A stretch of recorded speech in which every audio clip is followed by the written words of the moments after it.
사랑하는 성도님들 평안하신지요? 오늘부터 고난주간이 시작되었는데요.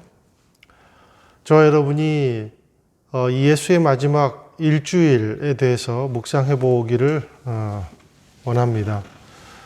그래서 오늘부터 금요일까지 5일 동안 우리가 마가복음 11장부터 16장까지 본문을 다루면서 예수님의 마지막 일주일에 대해서 나눠보기를 소망합니다. 여러분들이 끊임없이 이제 설교를 듣고 봐왔던 본문인데 조금은 다른 각도에서 살펴보도록 하겠습니다. 예수님이 공생의 마지막 일주일을 어떻게 보내셨는가? 자기의 죽을 때를 아신 예수님이 어떻게 그 죽음을 준비해 나가시는가? 우리가 그 사건 안으로 직접 들어가 보고 우리가 어떻게 살아가야 하며 어떤 마음으로 미래를 준비해 나아가야 하는가를 조명하는 귀한 고난주간이 되기를 소망합니다. 예수의 마지막 일주일은 주일, 즉 일요일부터 우리가 보아야 합니다. 마가복음 11장 1절에 보니까 그들이 예루살렘에 가까이 와서라는 말이 나오는데 이때가 예수님의 마지막 일요일에 해당하는 날입니다. 이날이 바로 예루살렘의 유대인의 왕으로 예수님이 입성하시는 날인데요. 우리가 이날을 종려주일이라고 합니다. 요한복음 12장 12절부터 보면 예루살렘으로 오시는 예수님을 위해서 백성들이 이 종려나무 가지를 가지고 나가서 외치죠. 호산나 찬송하리로다 주의 이름으로 오시는 이 곧 이스라엘의 왕이시여. 그런데 그 왕으로 오시는 이가 뭘 타고 오시는가? 잘 아시는 대로 나귀 새끼를 타고 오십니다. 뭐 황금마차나 리무진을 타고 오시는 것도 아니고 겸손하게 나귀를 타고 등장을 하십니다. 근데 다 큰 나귀가 아니라 새끼 나귀를 타고 오시는 예수님의 모습을 볼 수가 있죠. 저는 이 모습을 보면서 상상을 해봤습니다. 30대 청년이 이 새끼 나귀를 타는 것은 아마도 제대로 탈 수가 없었을 것이에요. 반은 타고 오시고 반은 끌고 오시는 그러한 우스꽝스러운 장면이 연출되지 않았을까 그런 생각이 듭니다. 겸손의 왕이신 것이죠. 저는 저와 여러분이 나의 인생의 주인, 나의 왕, 이 땅의 왕, 세계와 만물을 지으신 분이 바로 나의 죄를 위해서 겸손의 왕으로 오신 예수님임을 굳건히 믿는 축복이 있기를 소망합니다.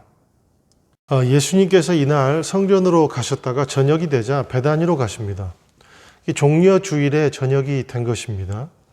그리고 마가복음 11장 12절에 보니까 이튿날이라는 말이 나오고 베다니를 떠나시려는데 예수께서 배가 고프셨습니다. 그렇게 기록하고 있습니다. 월요일이 된 거죠. 예수님은 공생의 마지막 일주일 중 월요일을 성전을 청결하게 하는 일을 하십니다.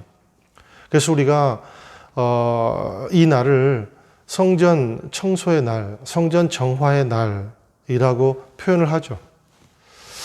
당시에는 성전에 이렇게 하나님께 드릴 제물인 양이나 소나 비둘기 이런 것들을 팔았는데 이것들을 교회 지도자들과 짜고 이득을 취하기 위해서 어떤 병든 동물들을 팔아서 성전을 더럽히는 일들이 있었습니다.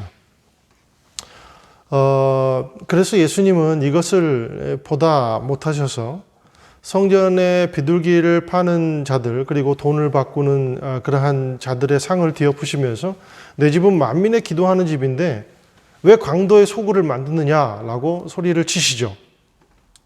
여기서 주님이 내 집은 이라고 했는데 그렇죠. 교회는 목사의 것도 아니고 전도사의 것도 아니고 집사, 장로나 권사의 것도 아니라는 거죠. 교회의 주인이 누구입니까? 바로 예수님의 것이죠. 그리고 예수님은 또 말씀하십니다. 내 집은 만민의 기도하는 집이다.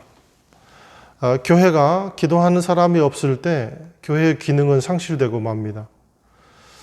교회는 친구 많이 사귀고 뭐 쇼핑 정보, 생활 정보 그런 것들을 얻어가는 장소가 아닙니다.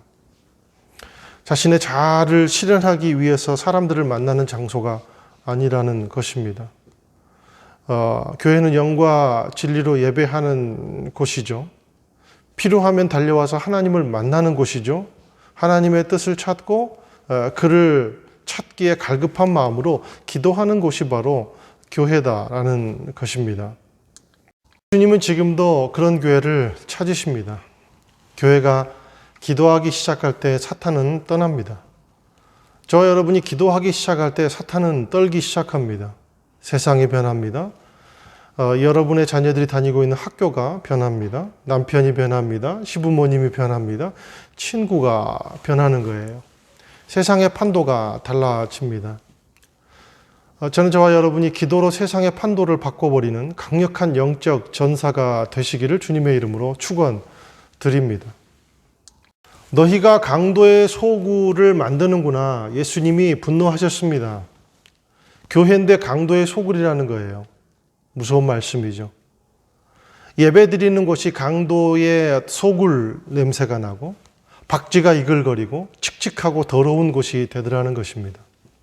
하나님의 영광이 있어야 될 그 성전에 사람의 썩은 냄새, 부패한 냄새가 나더라는 것입니다. 고린도 전서 3장 16절에 너희는 너희가 하나님의 성전인 것과 하나님의 성령이 너희 안에 계시는 것을 알지 못하느냐? 저와 여러분의 몸이 거룩한 성전이라고 표현하고 있습니다. 장소가 아니라 영이 거하는 우리 자체가 거룩한 처소다라는 것이죠. 오늘 예수님의 마지막 일주일 중 월요일은 거룩한 성전임을 선포하고 회복하는 날이어야 합니다. 사랑하는 여러분, 거룩의 능력을 회복하십시오. 그것이 예수님의 마지막 일주일 중 월요일의 메시지입니다.